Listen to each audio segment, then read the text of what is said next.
in the IRS data, we don't actually have race. And so it's not that easy to look at it.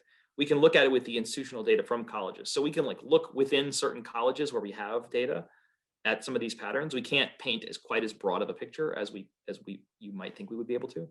But I think one thing you see, and this isn't just applied to students of color or first generations, it kind of applies everywhere, is that there's a lot of variation in which types of students succeed at which types of schools.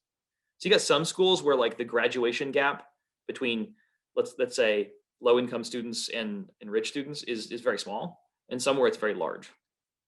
And likewise for other outcomes like earnings and college major and things like that. And so I obviously, like, I could go down the list of colleges. Maybe I probably actually couldn't do that right now because I don't have permission to do it. But like I could say college by college what these patterns look like. But I think the overall picture, I think you could either kind of look at it glass half empty or glass half full. The fact that some colleges are really harming students is like the glass half empty. But the other way is like there's a lot of slack in the system. Like if you see some colleges doing really, really well, like I'll just give you one example that I think is reasonably public. The University of California system is actually pretty unique in producing good outcomes among state flagship schools for low income students.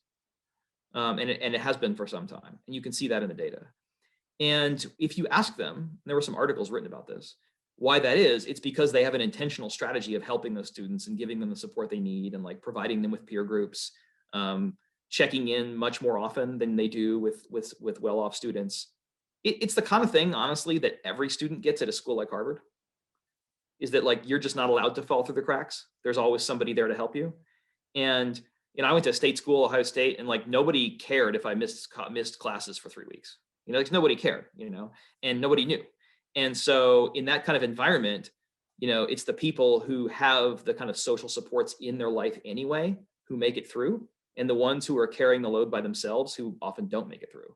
And so what the UC system does is say, we're not going to let people fail, but we don't have the resources to give this kind of support to everybody, like the Ivy League does. So we're going to give it to the students who we think need it.